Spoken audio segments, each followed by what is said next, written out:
নির্বাচন একটা যৌক্তিক সময়ের কথা বারবার বলা হচ্ছে, কেউ কিন্তু স্পষ্ট করে বলছে না। যেমন বিএনপি বলছে একটা যৌক্তিক সময়ের মধ্যে নির্বাচন হওয়া দরকার, যদিও জামায়াতে ইসলাম বলছে যে আগে সংস্কার পরে নির্বাচন, তারাও কিন্তু আবার যৌক্তিক সময়ের কথা বলছেন। আসলে যৌক্তিক সময়টা কি, কখন কিভাবে নির্বাচন হওয়া দরকার? ধন্যবাদ আপনাকে। আসলে যৌক্তিক সময়টা এখনও এটার পিছনে কারণটা হলো নির্দিষ্ট টাইমলাইনের কথা না বলার পিছনে কারণটা হলো সবাই দেখতে চায় যে বর্তমান যে সরকার ডক্টর ইউনূসের নেতৃত্বাধীন অন্তর্বর্তীকালীন যে সরকার, এই সরকারটি যদি ঠিকমতো কাজ করে তাদের পারফরমেন্সের উপর ডিপেন্ড করবে যে তাদেরকে কতটুকু সময় দেয়া যাবে। এটা নিয়ে কোনো কথা হয়নি, যদিও এর আগে একবার আমাদের সেনাপ্রধান বলেছিলেন 18 মাসের একটি কথা আসছিল।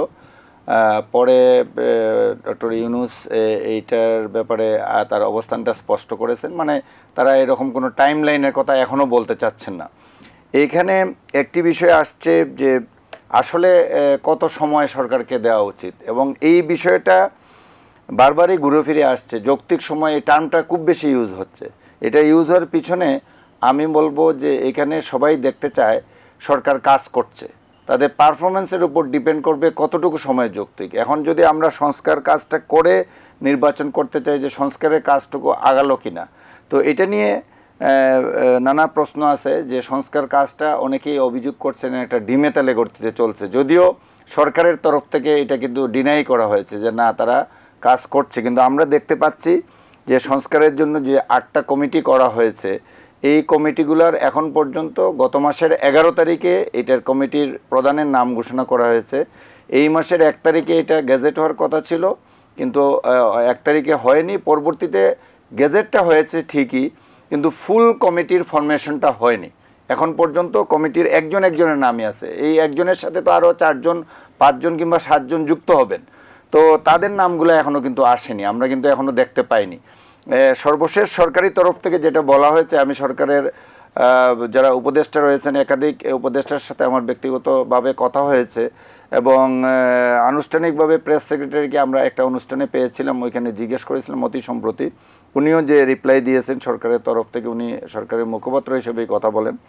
তো এটা উনি যেটা বলছেন যে এইটা এখন যে ডায়ালগটা শুরু হয়েছে, এই ডায়ালগে সরকার রাজনৈতিক দলগুলো কি চায় এই বিষয়টির পাশাপাশি আমার প্রশ্ন ছিল যে এখানে কি রাজনৈতিক দলগুলো কোনো নাম প্রস্তাব করবে কিনা, কিংবা তাদের পরামর্শে এই ফুল কমিটিগুলো করা হবে কিনা, সেটা ওনারা ডিনাই করছেন, জন্য এটা করছেন না। তারা মতামতই নিচ্ছেন। যারা কমিটির প্রদান করা হয়েছে তারাই ঠিক করবেন, সরকারের সাথে নিশ্চয়ই আলাপ আলোচনা করে, যে তাদের কমিটিতে আর কে কে থাকবেন কিংবা আদৌ থাকবেন কিনা। আমার মনে হয় যে এইখানে আমরা যথেষ্ট সময় নষ্ট করে ফেলছি, আর সময় নষ্ট করা উচিত নয়। আমার মনে হয় যে এখন তাদের কাজ শুরু করে দেওয়া উচিত। আমি আজকেই ডক্টর বদিউল আলম মজুমদারের কথা শুনছিলাম যে আমাদের অফিস তৈরি হচ্ছে, অফিসটা তৈরি হয়ে গেলে আমরা বসে কাজ করা শুরু করব। তো উনি নির্বাচন কমিশনের সংস্কারের দায়িত্বে আছেন।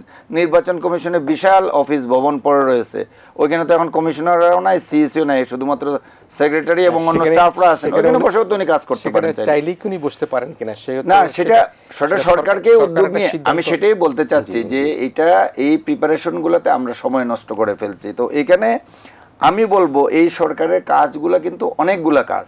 তারা যেমন রুটিন কাজ করবেন, আপনি বলবেন রুটিন কাজের মধ্যে কি, যেমন এই পুজো শুরু হচ্ছে, এই পূজার সময় আইন শৃঙ্খলা পরিস্থিতি রক্ষা করা, দেশের ভিতরে বাইরে যে ষড়যন্ত্রগুলো আছে পূজাকে কেন্দ্র করে সন্দেহ করা হচ্ছে যে এরকম হতে পারে, যদিও আজকে স্বরাষ্ট্র উপদেষ্টা বলেছেন স্পষ্ট করে যে আমরা যে প্রিভেন্টিভ মেজার্স নিয়েছি, হোপফুলি যে আমরা সুষ্ঠু সুন্দরভাবে পুজোটা করতে পারবো, আমরা দেশবাসী সেটাই প্রত্যাশা করি।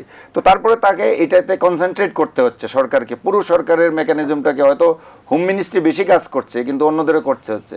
আরেকটা বিষয় খুব সামনে আসছে যে দ্রব্যমূল্যটা এখনও কিন্তু মানুষের এক্সপেকটেশন অনুযায়ী কমে আসেনি, বরং কিছু কিছু ক্ষেত্রে কিছু সেটা কি রাতারাতি কমানো সম্ভব না। এটা কিছু কিছু ক্ষেত্রে বলা হয়েছিল যে এর আগের সরকারের সময় পতিত স্বৈরাচারের আমলে এটা সিন্ডিকেট করে দাম বাড়ানো হতো, চাঁদাবাজি করে দাম বাড়ানো হতো। দাম বাড়ানোর 2টি কারণ উল্লেখ করা হয়েছিল, কিন্তু এখন সিন্ডিকেট নাই, চাঁদাবাজি নাই, কিংবা আবার এটা ফিরে আসছে। মানে তাইলে কেন দামটা বাড়ছে? দামটা কেন বলা বাড়ছে? হচ্ছে বন্যার কারণের জন্য শাকসবজি উৎপাদন ব্যাহত হচ্ছে, সে কারণের জন্য হয়তোবা শুধু শাকসবজি না, ডিমের দামও বেড়েছে, সেটা তো বরাবর ব্রয়লার মুরগির দামও বেড়েছে। মানুষ, সাধারণ মানুষ যে এটার প্রতি কিন্তু সরকার নজর না দিলে, কারণ এটাকে কিন্তু গুরুত্ব দিতে হবে। তো এইভাবে রুটিন অনেকগুলো কাজ সরকারের হাতে আছে, আবার সংস্কারের কাজ হাতে আছে। তারপরে আরও গুরুত্বপূর্ণ রয়ে গেছে যে যারা স্বৈরাচারের সহযোগী তাদেরকে গ্রেপ্তার করা, তাদের বিচার করা এবং আদালতে আইনের মুখোমুখি করা। তো তাদের হাতে কিন্তু অনেকগুলো কাজ, জরুরি কাজ। এরপরে চূড়ান্ত কাজটা হলো তাদের নির্বাচন আয়োজন করা এবং মেইন কাজ, যেটা পরে হলেও এটা মেইন কাজ।